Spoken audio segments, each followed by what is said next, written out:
السلام علیکم ورحمۃ اللہ وبرکاتہ۔ آج ہم سٹارٹ کریں گے سورہ بقرہ آیت نمبر 75 اور ہمارا 9واں رکوع چل رہا ہے۔ اعوذ باللہ من الشیطان الرجیم، بسم اللہ الرحمن الرحیم، رب اشرح لی صدری ویسر لی امری واحلل عقدۃ من لسانی یفقہوا قولی۔ آیت نمبر 75، بسم اللہ الرحمن الرحیم۔ افتطمعون ان یؤمنوا لکم وقد کان فریق منہم یسمعون کلام اللہ ثم یحرفونہ من بعد ما عقلوہ وہم یعلمون۔ تو کیا اے مسلمانوں تم یہ توقع رکھتے ہو کہ یہ تمہاری بات مان لیں گے، جبکہ حال یہ ہے کہ ان میں ایک گروہ وہ بھی تھا کہ جو اللہ کا کلام سنتا تھا اور پھر خوب سمجھ بوجھ کر دانستہ اس میں تحریف کرتا تھا۔ یہ تو اس کا لٹرل مطلب ہو گیا، لیکن اس کو سمجھنے کے لیے ہم واپس جائیں گے جہاں سے ہم بنی اسرائیل کے ساتھ خطاب سٹارٹ کر رہے ہیں، اس کا ایک اوور ویو لیتے ہیں۔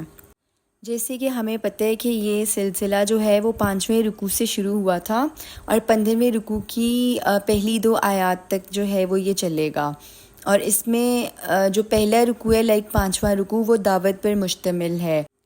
6واں اور 7واں رکوع ان میں خالص تاریخی واقعات ہیں، یعنی وہ واقعے کہ جن کا دوبارہ ہونے کا سوال ہی نہیں ہوتا، جیسے کہ بنی اسرائیل جب مصر سے نکلے اور جب ان کی ہجرت ہوئی تو اللہ تعالیٰ نے خالص معجزے کے طور پر سمندر کو پھاڑا، پھر جب ان کو پانی کی ضرورت پڑی تو عصا کے ضرب سے 12 چشمے پھوٹ بہے، غذا کی ضرورت ہوئی تو پھر من و سلویٰ کا اہتمام فرمایا اللہ تعالیٰ نے۔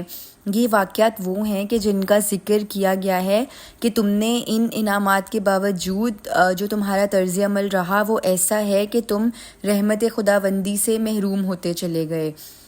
یہی وجہ ہے کہ 6 رکوع کی پہلی آیت میں آیا ہے وَأَنِّي فَضَّلْتُكُمْ عَلَى الْعَالَمِينَ، یعنی اس کا ترجمہ یہ ہے کہ اور یہ کہ میں نے تمہیں فضیلت عطا کی تمام جہانوں پر۔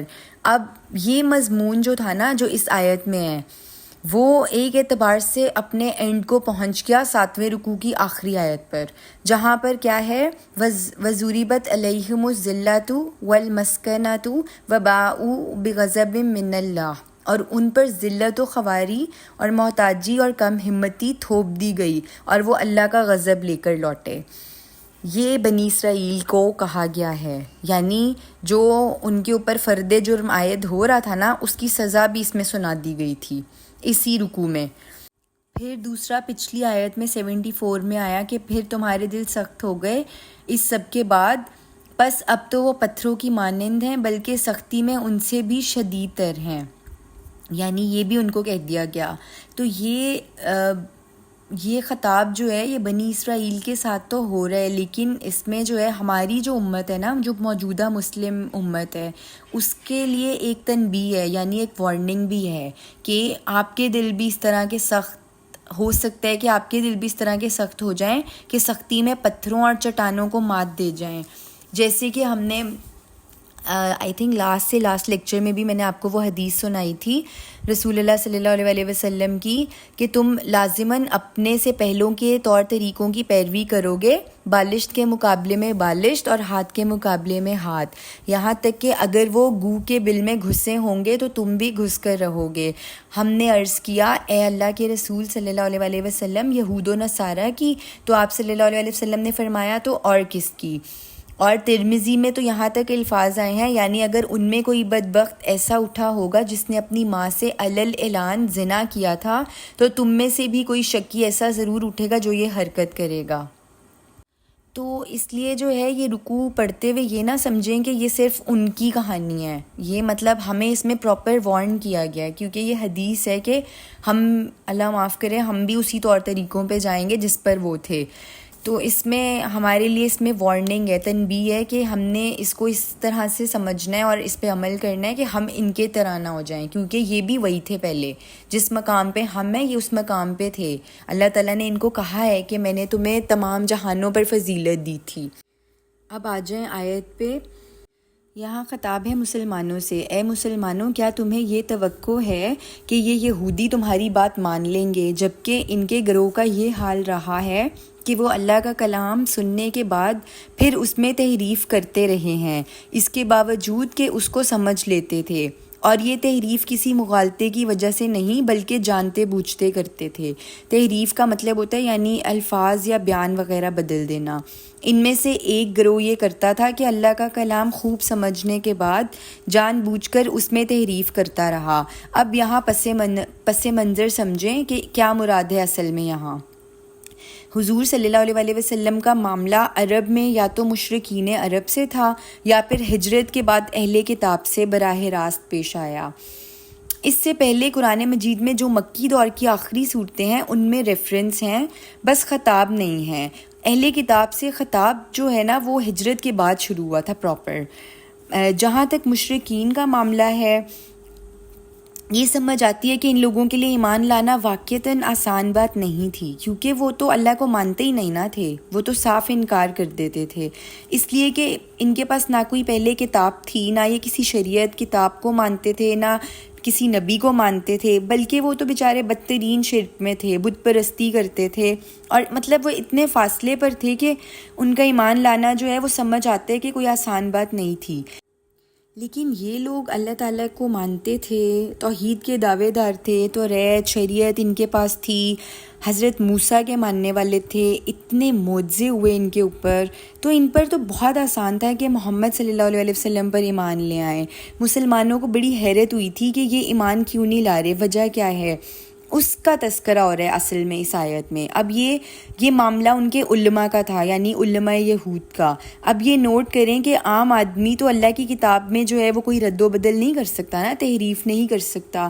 اب اس کو جنرلائز کریں، حضور صلی اللہ علیہ وسلم پر نبوت تو ختم ہو گئی تھی، البتہ جیسے سنن نبی داؤد کی حدیث ہے کہ مجدد دین امت اس امت کے اندر مسلسل اٹھائے جاتے رہے ہیں، تو وقتاً فوقتاً تجدیدی دعوتیں اٹھتی رہیں، اصلاحی کوششیں ہوتی رہیں، دین کی اصل تعلیم کی طرف لوگوں کو دوبارہ راغب کیا جائے، یہ بدعات رسومات جو ہیں ان سے مسلمانوں کو نجات دلا کر پھر حقیقت دین کی طرف متوجہ کیا جائے۔ ہمیشہ ایسا ہوتا رہا کہ جو اس دور کے جو ٹریڈیشنل علماء ہوتے تھے نا، جو فرقہ بندی کے عادی ہو چکے ہوتے تھے، ان کی طرف سے شدید مخالفت ہوتی تھی۔ تمام مجددین دین امت کی سب سے بڑھ کر مخالفت جو ہے وہ اپنے اپنے دور کے علماء نے کی تھی۔ آیت میں ہے یسمعون کلام اللہ، اب اس سے کیا مراد ہے؟ ایک رائے ہے کہ یہ جو حضرت موسیٰ علیہ السلام کی قوم کے 70 سرکردہ لوگ تھے، جب توریت دی گئی تھی تو ان سے عہد لیا گیا تھا، کوہ طور ان کے سروں پر جب معلق کر دیا گیا تھا، اس وقت براہ راست اللہ تعالیٰ کا کلام انہوں نے بھی سنا تھا، یعنی جو یاد ہے جو شرک پرستی کے بعد جب انہوں نے بچھڑے کو پرستش کی تھی تو اس کے بعد 70 لوگ حضرت موسیٰ نے چنے تھے کہ وہ توبہ کریں گے کوہ طور پہ جا کے، یہ ان کی بات ہو رہی ہے، تو انہوں نے وہ کلام سنا تھا۔ اب یہ ہے کلام اللہ جس کی سماعت انہوں نے بھی کی، لیکن معلوم ہوتا ہے کہ اس کلام کو جب انہوں نے باقی قوم کو منتقل کیا تو اس میں بھی انہوں نے تحریف کی، اس میں بھی کچھ اس قسم کے الفاظ شامل کر دیے جو تمہاری ہمت سے باہر ہو جائے، جس معاملے میں تم تحمل نہ کر سکو وہ معاف کر دیا جائے گا، یعنی انہوں نے اپنی طرف سے یہ الفاظ ایڈ کر کے جو ہے نا وہ ان کو کہا کہ اللہ تعالیٰ کا کلام ہم نے سنا ہے ڈائریکٹ، تو یہ اللہ تعالیٰ نے کہا ہے۔ تو اس قسم کے کوئی الفاظ ان لوگوں نے جا کر، جنہوں نے اللہ کا کلام ڈائریکٹ سنا اور اللہ سے عہد لیا، انہوں نے جا کر بھی اس میں تحریف کر دی۔ تحریف کس کو کہتے ہیں؟ یہ سورۃ حج کی آیت نمبر 11 میں ہے، لوگوں میں سے کچھ ایسے بھی ہیں جو اللہ کی بندگی تو کرنا چاہتے ہیں لیکن کنارے کنارے منجھ دھار میں کودنے کو تیار نہیں ہیں، یعنی یہ کہ اپنا بچاؤ ان کے لیے زیادہ اہم ہے، رزق لینے کو تیار نہیں ہیں، اگر خیریت ہو تو پھر مطمئن رہتے ہیں اور اگر کوئی آزمائش آ گئی تو اوندھے منہ گر جاتے ہیں۔ یہ ہیں اصل میں نفاق کی جڑ اور بنیاد۔ تو حرف کہتے ہیں کنارے کو، اس سے بنا ہے انحراف یعنی رخ بدلنا، اور اس سے نکلے تحریف۔ تحریف کے معنی بھی یہی ہیں کہ کسی کلام کو اس کے اصل سیاق و سباق سے ہٹانا، ایک کنارے پر لگا دینا، یعنی اس کی اگزامپل یوں رکھیں کہ ایک سمجھیں ایک دریا ہے اور اس دریا جو ہے وہ بہہ رہا ہے اور اس کا بہاؤ جو ہے وہ عام ہے، لیکن اسی میں سے کوئی شاخ نکل کر کسی دوسرے رخ پہ بہنے لگ جائے تو یہ پھر تحریف ہوگی۔ اور یہ یہود کی عادت تھی کہ وہ تحریف کی بہت سی صورتیں ہیں جو وہ کرتے تھے، یعنی کسی جملے میں الفاظ کو آگے پیچھے کر دیتے تھے، پھر ایک لفظ کے جو ہے اگر ایک سے زیادہ معنی ہے تو وہ کسی ایک معنی میں ہی اس کا مفہوم جو ہے وہ معین کر دیتے تھے، پھر تیسری اور آخری شکل یہ ہے کہ مضمون کا جو اصل مدعا ہے اس سے ہی اس کو ہٹا دیتے تھے۔ یہ تمام چیزیں انہوں نے کی ہیں اور اس کا پورا ریکارڈ ہے، اسی صورت میں آگے کچھ اور چیزیں آئیں گی جو پتہ چلے گا۔ تو مسلمانوں سے یہاں پہ کہا جا رہا ہے کہ مسلمانوں تم اس توقع کو دل سے نکال دو، یہ لوگ ماننے والے نہیں ہیں، ان کے دل سخت ہو چکے ہیں، یہ شریعت کے ساتھ اللہ کے دین کے ساتھ کھیلتے رہے ہیں۔ آیت نمبر 76 وَإِذَا لَقُوا الَّذِينَ آمَنُوا قَالُوا آمَنَّا وَإِذَا خَلَا بَعْضُهُمْ إِلَىٰ بَعْضٍ قَالُوا أَتُحَدِّثُونَهُم بِمَا فَتَحَ اللَّهُ عَلَيْكُمْ لِيُحَاجُّوكُم بِهِ عِندَ رَبِّكُمْ أَفَلَا تَعْقِلُونَ۔ اور جب یہ ملاقات کرتے ہیں اہل ایمان سے تو کہتے ہیں ہم بھی ایمان والے ہیں، اور جب خلوت میں ہوتے ہیں ایک دوسرے کے ساتھ تو پھر ایک دوسرے سے کہتے ہیں کیا تم انہیں یعنی مسلمانوں کو وہ باتیں بتا رہے ہو جو اللہ تعالیٰ نے تم پر کھولی ہیں تاکہ وہ تمہارے خلاف حجت قائم کریں تمہارے رب کے پاس، تو کیا تم عقل سے کام نہیں لیتے؟ اب اس کا بھی پس منظر سمجھیں۔ یہودیوں کا اصل میں دعویٰ یہ تھا مسلمانوں سے کہ وہ کہتے تھے کہ ہمیں بھی مسلمان مانو، ہم بھی صاحب ایمان ہیں۔ فرض کیجئے ہم نے محمد صلی اللہ علیہ وسلم کو نہیں مانا تو سینکڑوں نبیوں میں سے ہم نے صرف ایک کا انکار کیا ہے نا، اور آگے بڑھو تو ہم نے ایک اور کا بھی انکار کیا جو حضرت مسیح علیہ السلام ہیں۔ ان سینکڑوں نبیوں کے ماننے والے تو ریت ہمارے پاس ہے، موسیٰ کے ماننے والے ہیں، ہم موسیٰ کے امتی ہیں، اللہ کو بھی مانتے ہیں، آخرت کو بھی مانتے ہیں، بعث بعد الموت کو بھی مانتے ہیں، جنت دوزخ کو بھی مانتے ہیں، تو تم ہمیں کیسے کہو گے کہ ہم علیحدہ ہیں؟ ہمیں تسلیم کرو، ہم بھی صاحب ایمان ہیں۔ یہ مضمون اس سورت کے دوسرے رکوع میں بھی آیا تھا، میں آپ کو سناتی ہوں۔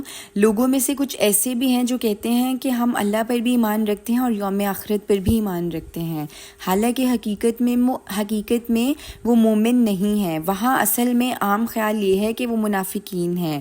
منافقین سب سے زیادہ ان کے اوپر جو گراں گزرتا تھا وہ حضور صلی اللہ علیہ وسلم کی اطاعت تھی۔ جب قتال کا سلسلہ چلا تو وہ کہتے تھے کہ یہ جو کچھ کر رہے ہیں یہ محمد صلی اللہ علیہ وسلم خود کر رہے ہیں۔ وہ کہتے ہیں کہ اگر یہ اللہ کی طرف سے حکم ہوتا تو اس پر کوئی صورت کیوں نہیں نازل ہو جاتی؟ اگر واقعتاً قتال کا حکم اللہ کی طرف سے ہے تو قرآن مجید میں کوئی آیت ہی نازل ہو جاتی۔ تو ان کے مطالبے پر سورت محمد صلی اللہ علیہ وسلم، اس کو سورت قتال بھی کہتے ہیں، جب نازل ہوئی تو ان پر حجت قائم کی گئی کہ لو اب سورت قتال آ گئی۔ اسی طرح مکہ میں حضور صلی اللہ علیہ وسلم کا حکم تھا کہ مسلمانوں چاہے تمہارے ٹکڑے کر دیے جائیں لیکن تم ہاتھ نہیں اٹھاؤ گے۔ قرآن مجید میں سورت نساء میں یہ حکم آیا، پھر وہ نازل ہوئی 5 یا 6 ہجری میں، لیکن یہ حکم حضور صلی اللہ علیہ وسلم کا تھا۔ تو اصل میں دین نام جو ہے وہ حضور صلی اللہ علیہ وسلم کی اطاعت کا ہے۔ تو منافقین کا مسئلہ بھی یہی تھا کہ وہ حضور صلی اللہ علیہ وسلم کی اطاعت جو ہے نا وہ ان کے اوپر مشکل ہوتی تھی، ان پر گراں گزرتی تھی۔ اسی کے اندر یہودی کو بھی کور کیا جا رہا ہے، تو وہ بھی اللہ کو مانتے ہیں اور آخرت کو بھی، لیکن رسول صلی اللہ علیہ وسلم کو نہیں مانتے۔ یہ ہے اس کا پس منظر۔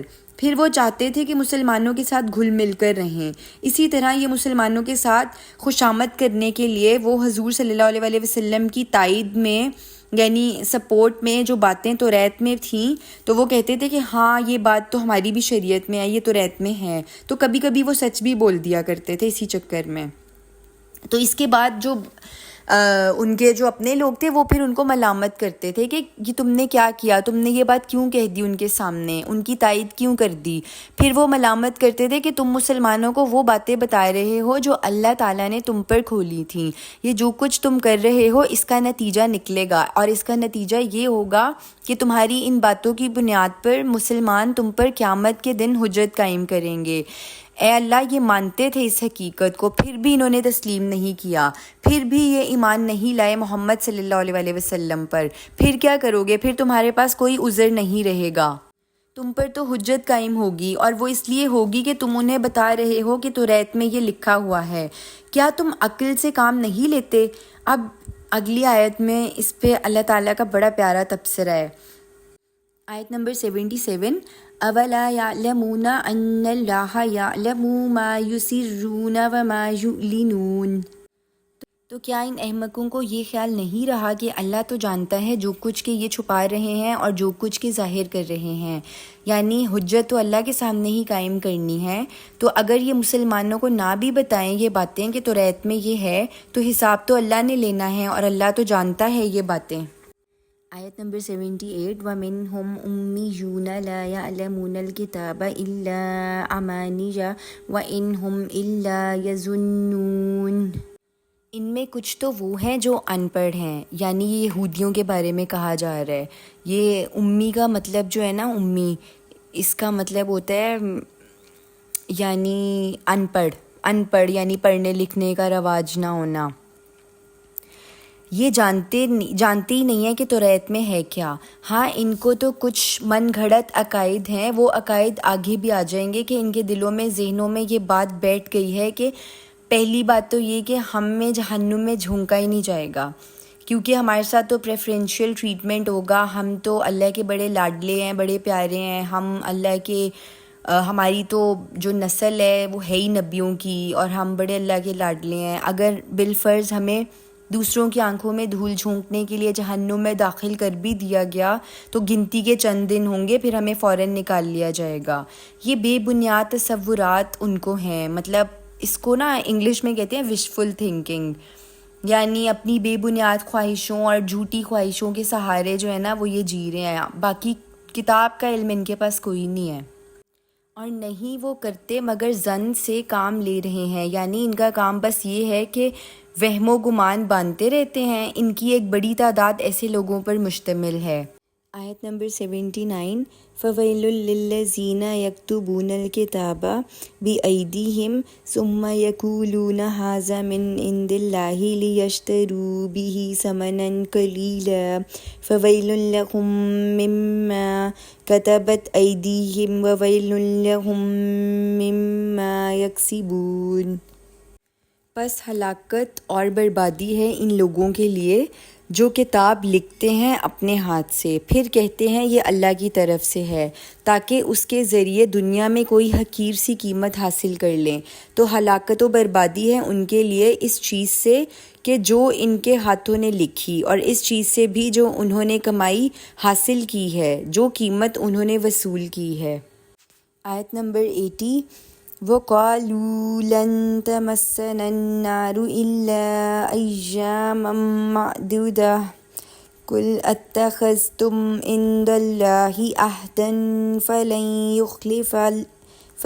يُخْلِفَ اللَّهُ عَهْدَهُ أَمْ تَقُولُونَ عَلَى اللَّهِ مَا لَا تَعْلَمُونَ. اور وہ کہتے ہیں ہمیں تو آگ ہرگز چھو نہیں سکتی مگر گنتی کے چند دن. اے نبی صلی اللہ علیہ وسلم، ان سے کہیے کیا تم نے اللہ سے کوئی عہد لیا ہوا ہے کہ تمہیں یہ یقین ہے کہ اللہ اپنے عہد کی خلاف ورزی نہیں کرے گا؟ کس دلیل سے بات کر رہے ہو؟ یا یہ کہ تم اللہ کی طرف منسوب کر رہے ہو وہ بات جس کے لیے تمہارے پاس کوئی علم نہیں ہے، کوئی دلیل نہیں ہے. تو ریت میں تو کہیں بھی یہ مینشن نہیں ہے، یہ ضمانت موجود نہیں ہے کہ یہودی کو جہنم میں نہیں ڈالا جائے گا. ان کی ایک اور کتاب ہے ان کے فقہ کی، اس کو نا تالمود کہتے ہیں. اصل میں تالمود میں انہوں نے خود ہی لکھی ہے، اس کو تشکیل دی ہے. تو اس میں یہ تعلیم ہے کہ صرف انسان جو ہے نا وہ صرف ہم میں ہے، مطلب یہودی. یہ پرابیبلی میں نے آپ کو اس صورت کی سٹارٹنگ میں بھی بتایا تھا، یاد ہے، گوئمز اینڈ جینٹائلز کے بارے میں. تو یہودی یہ سمجھتے ہیں کہ ان کی جو کتاب ہے تالمود، جو ایکچولی انہوں نے خود سے ہی ان کی فقہ کی کتاب ہے، اصل کتاب ان کی توریت تھی، لیکن انہوں نے جو ہے تالمود جو ہے وہ خود تشکیل دی ہے اس کو. ان کے فقہ کی کتاب ہے، اس میں یہ مینشن ہے کہ انسان صرف ہم میں یہودی، باقی جتنے بھی انسان ہیں یہ گوئمز ہیں، اور ان کے لیے دوسرا لفظ ہے جینٹائلز. یہ اصل میں انسان نما حیوان ہے. ہمارا حق ہے تمام انسانوں کو یوز کرنا، ایکسپلائٹ کرنا.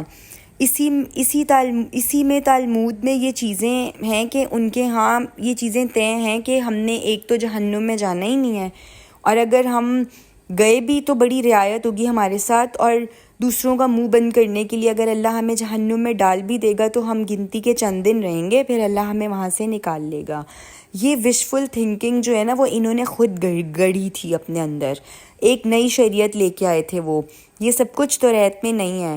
اپنا دین انہوں نے خود تشکیل کیا. انجیل کا معاملہ بھی یہی ہے کہ اس میں جو وحی الہی ہے، حضرت عیسیٰ کی سیرت، نصیحتیں، فرمودات، یہ سب کچھ گڈمڈ کر دیا گیا ہے. وہ اصل انجیل بھی اسی میں کہیں چھپ گئی ہے.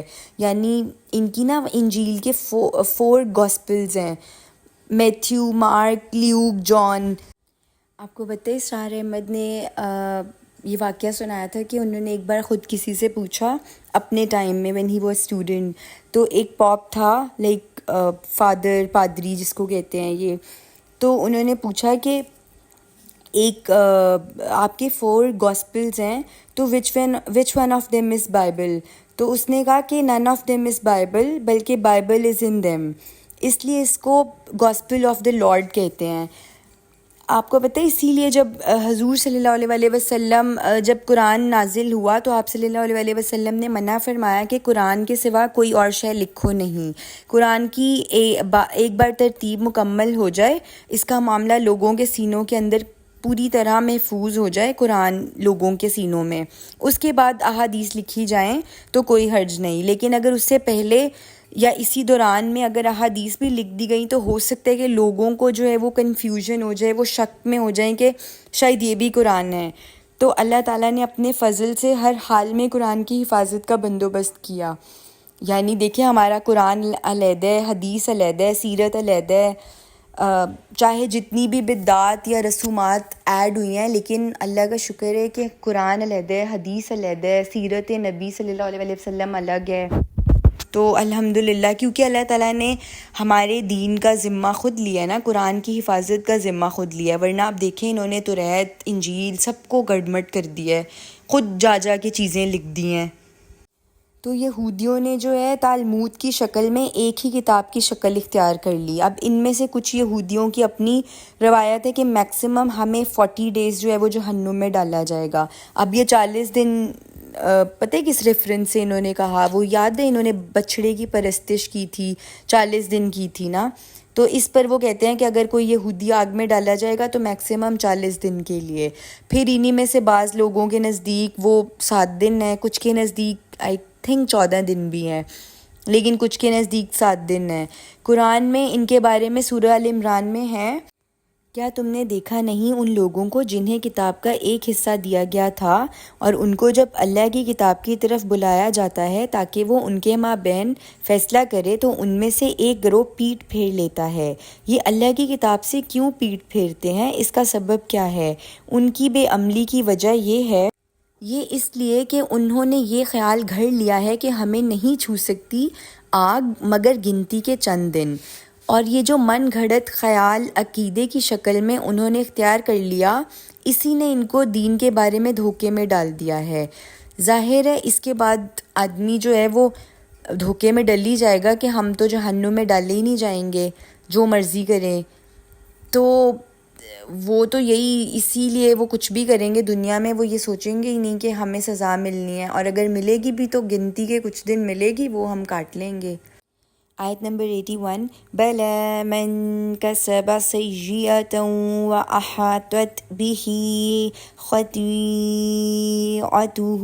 فَأُولَئِكَ أَصْحَابُ النَّارِ هُمْ فِيهَا خَالِدُونَ۔ اب یہ وہ آیت ہے جو کہ کلائمیکس ہے، یعنی لب لباب ہے۔ آیت کیا ہے؟ کیوں نہیں جس کسی نے بھی کمائی جان بوجھ کر ایک بدی یعنی گناہ، لیکن وہ عام گناہ نہیں بلکہ ایک گناہ کبیرہ ہوگا، اور اس کا گھیراؤ کر لیا اس کے گناہ نے، تو وہ جہنمی ہوں گے، اس میں ہمیشہ ہمیشہ رہیں گے۔ یہاں اس آیت میں زور دیا گیا ہے کہ تم تو کہتے ہو کہ کوئی گناہ بھی کوئی بھی ہم گناہ کر لیں تو ہمیں آگ جو ہے وہ نہیں چھوئے گی، کوئی گناہ بھی ہمیں آگ تک نہیں لے کر جا سکتا، جو کہ اللہ کا جو قانون ہے وہ ابدی ہے، جو سب کے لیے تھا۔ یعنی جب تک یہودی مذہب اللہ کا آفیشیل دین تھا، جب تک حضرت مسیح کی بعثت نہیں ہو گئی، پھر حضرت مسیح کے بعد جب تک حضور صلی اللہ علیہ وسلم کی بعثت نہیں ہوئی، اب آپ صلی اللہ علیہ وسلم کی بعثت کے بعد یہ دین اسلام ہے۔ اس میں اصل شے انسان کا ایمان اور عمل ہے، اور کسی شخص نے ایک گناہ بھی جان بوجھ کر کمایا، جیسے کہ حضور صلی اللہ علیہ وسلم کی حدیث ہے، انسان گناہ کرتا ہے تو اس کے دل پر ایک داغ پڑتا ہے، اور جب وہ توبہ کرتا ہے تو وہ داغ دھل جاتا ہے، پھر توبہ نہیں کرتا، پھر ایک اور گناہ کرتا ہے تو پھر دل پر داغ پڑتا ہے، پھر گناہ کرتا ہے، پھر دل پر داغ پڑتا ہے، آخر میں پورا دل سیاہ ہو کر اس طرح بند ہو جاتا ہے۔ حضور صلی اللہ علیہ وسلم نے مٹھی بند کی اور اس کے بعد اس پر مہر لگا دی جاتی ہے، اب اس میں کسی خیر کے داخل ہونے کا کوئی امکان نہیں۔ یہ قرآن کی اہم ترین آیات میں سے ہے۔ یہ وہی آیت نمبر 62 والی بات آ گئی ہے کہ کسی بھی امت میں داخل ہونا فیصلہ کن شے نہیں ہے، بلکہ فیصلہ کن شے ہے ایمان اور عمل صالح، یعنی ڈزنٹ میٹر کہ کس امت کا کوئی ہے، انلیس اس کا عمل اور اس کا ایمان جو ہے وہ درست نہیں ہے، وہ دونوں درست ہیں تو پھر باقی سب کچھ میٹر کرتا ہے۔ آیت نمبر 82 والذین آمنوا وعملوا الصالحات اولئک اصحاب الجنت ہم فیہا خالدون۔ اور وہ لوگ جو ایمان لائے اور جنہوں نے نیک عمل کیے وہ ہوں گے جنت والے، اور اس میں رہیں گے ہمیشہ ہمیشہ۔ ان آیات میں ہمارے لیے تنبیہ ہے، وارننگ ہے کہ مسلمانوں یہ کیفیت بھی ہو جاتی ہے اور ہوئی ہے، تم اپنے آپ کو ان سے بچانے کی کوشش کرنا۔ یعنی مسلمانوں کو یہ کہا جا رہا ہے، یہ جو 81 اور 82 آیات ہیں، اس میں یہ ہے کہ مطلب ہمارا جو دل کا ایمان ہے نا، اگر دل کا ایمان ہے، قانونی ایمان نہیں ہے، تو قانونی ایمان جو ہے وہ تو ہر منافق کو بھی تھا، دل سے ایمان ہونا چاہیے۔ قرآن مجید میں منافقوں کو کہیں بھی یا ایھا الذین نافقو اس طرح کہہ کے نہیں بلایا گیا، بلکہ یا ایھا الذین آمنو کہہ کے ان سے بات ہوئی ہے، کیونکہ قانوناً وہ مسلمان تھے۔ عبداللہ ابن امی یہ بہت بڑا منافق تھا، تو یہ بھی جب مرا تو اس کی نماز جنازہ رسول اللہ صلی اللہ علیہ وسلم نے خود پڑھی ہے، اور اپنا کرتا مبارک بھی اس کو کفن کے لیے دیا، کیونکہ اس کے بیٹے جو تھے وہ بہت سچے مومن تھے، تو ان کی فرمائش پر رسول صلی اللہ علیہ وسلم نے اپنا کرتا مبارک کفن کے لیے ان کو دیا۔ تو حضرت عمر رضی اللہ عنہ نے فرمایا کہ آپ صلی اللہ علیہ وسلم ایک منافق کے لیے اپنا کرتا عطا فرما رہے ہیں، تو آپ صلی اللہ علیہ وسلم نے فرمایا میرا کرتا بھی اسے اللہ کے عذاب سے نہیں بچا سکتا۔ ایک حدیث میں ہے کہ جب ایک انسان گناہ کرتا ہے تو ایمان اس کے دل سے نکل کر اس کے سر کے گرد چکر لگاتا ہے، اگر توبہ کرتا ہے تو لوٹ آتا ہے، دل میں داخل ہو جاتا ہے، اور اگر توبہ نہیں کرتا تو رخصت ہو جاتا ہے۔ لیکن یہ سارا کا سارا معاملہ جو ہے نا وہ دل اور قلبی اور روحانی ایمان کا ہے۔ کوئی شخص چور ہو، ڈاکو ہو، شرارتی ہو، وہ زانی ہو، پہلے بھی مسلمان ہے اور بعد میں بھی مسلمان ہے، لیکن قانونی اعتبار سے مسلمان ہے، قلبی اعتبار سے نہیں۔ حقیقی ایمان کا معاملہ اور ہے، ظاہری طور پر وہ گمان کرے گا کہ میں مسلمان ہوں، بٹ اس کا دل جو ہے ایکچولی میں وہ مسلمان نہیں ہوگا، وہ بے شک کلمہ پڑھ لے گا لیکن وہ مسلمان نہیں ہوگا۔ اگر وہ مسلمان نہیں، دل سے مسلمان نہیں ہے، تو وہ یہ سب کچھ کر رہا ہے نا جو اللہ کی نافرمانی ہے۔ باقی نفاق کے بارے میں حدیث ہے، اس کا مفہوم میں آپ کو سناتی ہوں کہ جس میں یہ 3 یا 4 صفات ہیں وہ مطلب منافق ہے۔ پہلا جھوٹ بولے، دوسرا امانت میں خیانت کرے، وعدہ کرے تو خلاف ورزی کرے، تو وہ منافق ہے، چاہے وہ نماز پڑھے، روزہ رکھے، اپنے آپ کو مسلم اور مومن سمجھے۔ تو یہی 9 رکوع تک ہم نے کمپلیٹ کر لیا آج۔ بارک اللہ فیکم۔